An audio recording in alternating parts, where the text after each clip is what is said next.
The Friends of God, the message of the Bogomils. Dear sisters and brothers, today I would like to tell you about a spiritual movement that is little known, yet shines like a quiet light through European history, the Bogomils, the Friends of God. They emerged in Bulgaria in the 10th century and spread across the Balkans to Bosnia and Italy. Outwardly, they were simple people. But inwardly, they carried a deep longing to return to a pure, living Christianity, to the original message of Jesus, which was not based on power, institution, or outward forms, but on inner transformation. The Bogomils believed that Jesus had not come to pay a debt through his suffering, but to show people the way back to their divine home. For them, Christ was above all a teacher, a bringer of light and a guide. His life was an invitation to be transformed oneself, through love, truth, and purity of heart. They saw human beings as spiritual beings on a long journey. They believed that the soul grows through many experiences. Every action leaves its mark. Everything we think, say, and do comes back to us, not as punishment, but as a learning path for the soul. Salvation therefore does not come through external rituals, but through a consciously lived life, through truthfulness, compassion, and inner awakening.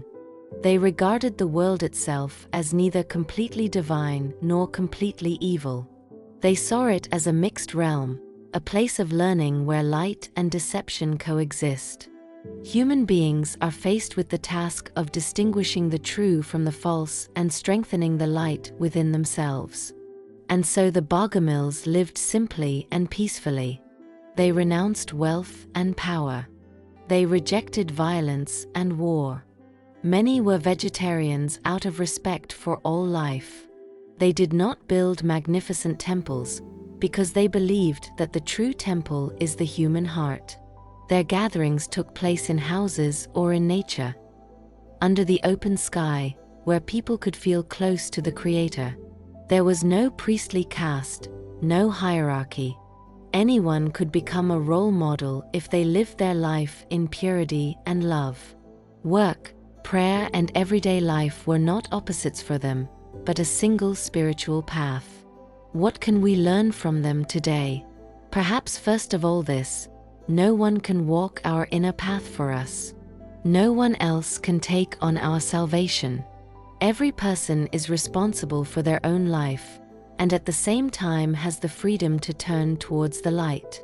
The Bogomils reminded us that God is not far away. You don't need special buildings or complicated forms to encounter God. The divine already dwells within us. The kingdom of God is not somewhere outside, it begins within the human being. They lived according to simple but profound rules of life. They loved truth above all else and sought it first in their own hearts.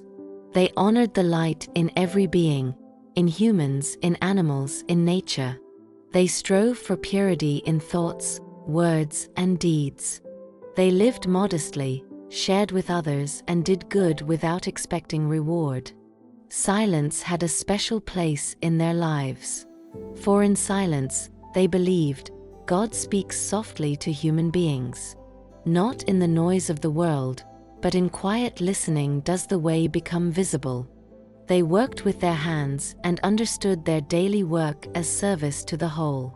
And they trusted in the law of light: what we sow, we will reap. Every thought is a seed. Every word has an effect. Every action shapes the future, our own and that of the world. That is why they did not allow themselves to be ruled by darkness. They knew that the light in human beings is stronger than any darkness. Perhaps that is their most important message for our time. We live in a world full of uncertainty, conflict, and loud voices. But the Bogomils remind us that true salvation does not come from external power, but from inner transformation. A person who purifies their heart changes more than they realize. A person who acts lovingly brings light into the world. A person who becomes still and listens to the divine becomes a place of peace themselves. Their prayers were simple. They did not ask for power or possessions, but for a pure heart, clear thoughts, and gentle hands.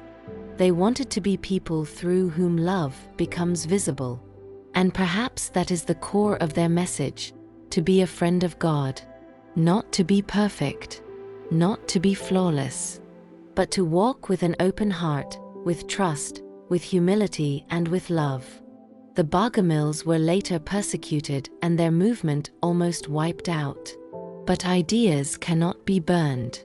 The light they lived by remained, quiet, hidden, carried on by people who felt that true spirituality always begins within. Jesus said, "The kingdom of God is within you." Perhaps this is exactly what we need to learn anew today, to look less outward and listen more inwardly, to become still, to discover the light in our own hearts, and to let it become visible in our everyday lives. For the world is not changed first by great systems, but by transformed people. May we too become friends of God in what we think, say, and do.